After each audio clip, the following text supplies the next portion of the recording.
آسمان سے اتاری، نماز دینے کے لیے معراج پہ بلایا، ساتوں آسمان پار کر کے پہلے آسمان پر جب آپ پہنچے تو آدم علیہ السلام پھولوں کے ہار، دوسرے آسمان پر پہنچے تو یحییٰ زکریا عیسیٰ ویلکم استقبالیہ جماعت، تیسرے آسمان پر پہنچے تو یوسف علیہ السلام، چوتھے آسمان پر گئے تو ادریس علیہ السلام، پانچویں آسمان پر گئے تو ہارون علیہ السلام، چھٹے آسمان پر گئے تو موسیٰ علیہ السلام۔ یہ سب استقبالیہ جماعت تھی، جیسے ابھی آپ لوگوں نے گیٹ پہ کھڑی کی ہوئی تھی استقبالیہ جماعت۔ ساتویں آسمان پر پہنچے تو ابراہیم علیہ السلام، وہاں سے آگے گئے تو سدرۃ المنتہا، کائنات کا border, and of the universe, and of the universe. اور وہاں جا کے وہ جبریل کا ٹھکانہ ہے، وہاں جا کے جبریل کہنے کہ یا رسول اللہ اس سے آگے میں اتنا بھی گیا تو جل کے راکھ ہو جاؤں گا، اتنا بھی اوپر گیا یعنی میرے پاس آگے ویزا کوئی نہیں، آپ جائیں، آپ کا رب آپ کو لے جائے۔ آگے آپ کیسے گئے وہ اللہ جانتا ہے یا اللہ کا رب یا اللہ کا نبی جانتا ہے۔ تو اس کے بعد آپ نے اوپر کا سفر شروع کیا اور عرش کے دروازے کھلے، پہلی دفعہ عرش کے دروازے کھل رہے ہیں اور اللہ کا عرش جھوم رہا ہے کہ آج کوئی آ رہا ہے، اور وہ وجد میں ہے، رقص میں ہے، مستی میں ہے، شوق میں ہے، کوئی آ رہا ہے۔ آپ کے قدم مبارک عرش کی سطح پر لگے، اور عرش اور اللہ کے درمیان لامحدود پردے نور کے ہیں۔ میرے اللہ نے سارے پردے ہٹا کر فرمایا السلام علیکہ ایھا النبی ورحمۃ اللہ وبرکاتہ، اے میرے محبوب نبی، آپ کا رب آپ کو سلام پیش کرتا ہے۔ سبحان اللہ۔ اور پھر آپ نے کہا التحیات للہ والصلوات والطیبات، میرے رب میری جان، میرا مال، میرا سب کچھ، میرا بول سب تیرے لیے، میری ہر بندگی تیرے لیے، وہ جانی ہو، مالی ہو، زبانی ہو، سب تیرے لیے۔ اس پر اللہ نے خوش ہو کر کہا السلام علیک ایھا النبی، السلام علیکم نہیں، علیک، صرف آپ کو آپ کا رب سلام پیش کر رہا ہے۔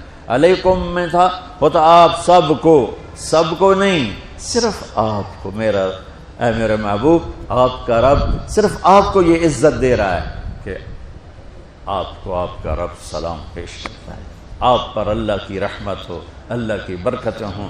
پھر اپنے نبی پہ قربان جاؤ، انہوں نے امت کو شامل کر لیا کہ اچھا یا اللہ وہ تو تیری شان بے نیازی ہے، آپ نے مجھے اپنی رحمت سے نواز کر کہا السلام علیکہ، پر اب میں کہتا ہوں میری قبول کر لینا السلام علینا، میرے اوپر اور میری امت پر بھی تیرا سلام آ جائے۔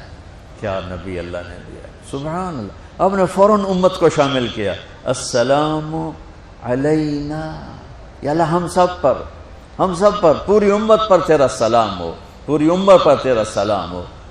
وہاں جو تحفہ دیا، بہت سی باتیں ہوئیں، ایک حدیث سناتا ہوں پھر نماز کی بات کرتا ہوں۔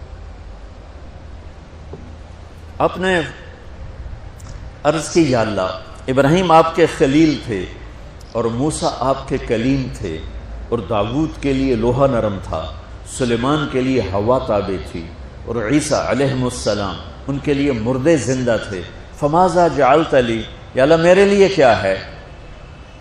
تو اللہ تعالیٰ نے فرمایا واہ وَلَيْسَ قَدْ آتَيْتُكَ أَفْضَلَ مِنْ ذَلِكَ كُلِّهِ، میرے محبوب آپ کو وہ دیا ہے جو کسی کو نہیں دیا۔ اچھا یا اللہ وہ کیا ہے؟ کہ وہ یہ ہے قیامت تک تیرا میرا نام اکٹھا رہے گا، جدا نہیں ہو سکتا۔ آپ کو میرا ساتھ مل گیا، آپ کو میرا قرب مل گیا، لا الہ الا اللہ، آگے پڑھو۔ اب یہ جدا ہو سکتا ہے؟ کوئی آتا ہے نا آفیسر تو اس کا نام کی پلیٹ لگتی ہے، نیم پلیٹ لگ جاتی ہے، جب وہ سال 2 سال 3 سال بعد ٹرانسفر ہوتا ہے تو اس کی نیم پلیٹ تبدیل ہو کے دوسری لگ جاتی ہے، یا اپنے دفتروں میں دیکھتے رہتے ہیں۔ تو آدم سے لے کر موسیٰ تک یہی تھا، ایک نبی آئے ان کے نام کی پلیٹ لگی، وہ گئے تو اتر کے دوسرا آ گیا، تیسرا آ گیا، چوتھا آ گیا، جب ایک کم 1,24,000 ہوئے عیسیٰ، لا الہ الا اللہ عیسیٰ روح اللہ، تو جب ان کو اللہ نے اٹھایا تو وہ پلیٹ اتر گئی، اب آنا تھا محمد رسول اللہ نے، تو اللہ نے اعلان کر دیا اللہ ذکرت الا ذکرت معی. اب یہ نیم پلیٹ نہیں ہٹ سکتی، قیامت کا دھماکہ بھی اسے نہیں ہٹا سکتا. اب آپ کا اور میرا نام ہمیشہ اکٹھا رہے، جدا نہیں. پھر اللہ نے اور کیسے اکٹھا کیا، وہ کتنی چیزوں کو اس میں مناسبت سے پیدا کیا. اللہ کے لفظ میں کوئی نقطہ ہے؟ بولو ہیں؟ محمد میں کوئی نقطہ ہے؟ احمد میں کوئی نقطہ ہے؟ نہیں ہے. جو جن حرفوں پہ نقطہ آتا ہے نا، با تا ثا جیم چ زال زا شین ضاد ضا غین ف قاف نون، یہ کمزور ہیں، اور جن حرفوں پہ نقطہ نہیں آتا یہ پاورفل ہیں. تو اللہ نے اپنے حبیب کے نام